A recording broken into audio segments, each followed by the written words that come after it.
Hey guys, Alex here. So today I'm going to be talking to you about breaking free from overthinking. There's quite a few techniques out there, but a few that I want to touch on that I've seen work pretty well with a lot of people lately is one, acceptance of your lack of control. So first, just realize you can't control everything. Even if you made the smartest decision, things might still go bad. You can't know everything all at the get-go to make the best decision. There's a million decisions we make in a day and a million ways to go about those decisions. And the chances that you get even most of them right is astronomically impossible. So just realize that you're going to mess up in most things you do. You still need to make a decision on it. There's a saying, the best thing you can do is the right thing to do, the second best thing you can do is the wrong thing to do, and the worst thing you can do is nothing. So just figure out your realm of comfortability and realize that there isn't really an end to getting enough information, and that should help you determine where your line should be on when you pull the trigger on making decisions.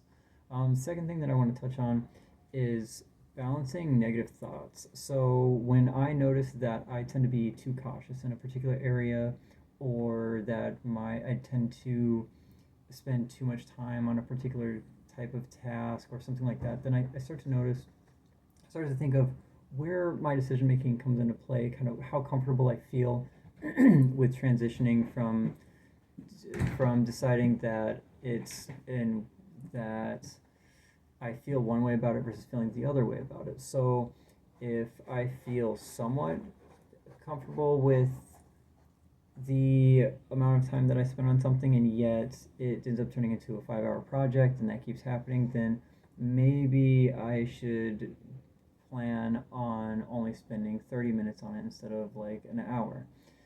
That can help with manage that a bit better. And when it comes to thinking too much about something, then start to think which thoughts are reasonable, start to challenge some of those thoughts and determine what rules you have. If I can't tell myself in words what my concern is, then I don't think I really have a concern. It's more of just like a what if, an unknown, something that I don't know. And if it's an unknown, I can probably Google it, and if nothing comes from that, then it's probably not a big enough deal for it to be a real concern. Otherwise, something would have come up from Google, or I would have had some way to word it to find what I needed because I would have heard of something similar bad happening in another related scenario, something like that. So just balance your negative thoughts, figure out how to counterbalance them, how to determine what balance you want to make appropriate for that situation. Number three would be probably focusing, setting aside time to focus. So choose this probably sounds obvious, but I'll explain a little more and hopefully have some helpful tips that aren't so average. But uh, if you set aside time in your day to work on something, it may seem like a simple no-brainer, but really think about the times that you don't do what you plan on doing. Think about when you decide you're going to save up money and instead you grab a candy bar from the checkout, or when you decide you're going to pick up some extra shifts and you don't. Think about the times that you decide, here's what I'm going to do to adult, and you end up kind of not really doing exactly that. We're not as in tune with our minds and our behaviors as we think we are typically. So the main key here isn't actually like the focusing at all. It's actually whether or not you do it. So even if it was just 5 minutes, if you did it every time you decided to do it and you only did it, let's say 3 times a day, it would have a huge impact because you would be more in tune with your body and you'd be better able to get yourself to do the things that you plan on doing. You'd be more consistent and integral with yourself. So if you decide to do something, you're more likely to actually do what you set your mind to. That is kind of the main tip that I have. Now, as for just uh, the general focusing of time, uh, I've I would recommend the Pomodoro technique, but it's not. I don't know that it works for everyone. It's just the most commonly known, the most commonly. Uh, it seems like a lot of people say that it works, but I haven't. I don't know anyone personally who it has worked for. But it's a good place to start just to see how it goes. And if nothing else, you still get work done. So the Pomodoro technique is where you work on something for about 45 minutes and then you take a 15-minute break, and you work for 45 minutes and you take a 15-minute break. If you're going to use this technique, then I recommend having your break be something kind of meditative. So I wouldn't be scrolling. I wouldn't be, music would be okay, but otherwise you should be kind of just sitting there listening to music, and that's about it. I wouldn't work on anything. Maybe coloring would be okay if you're into that.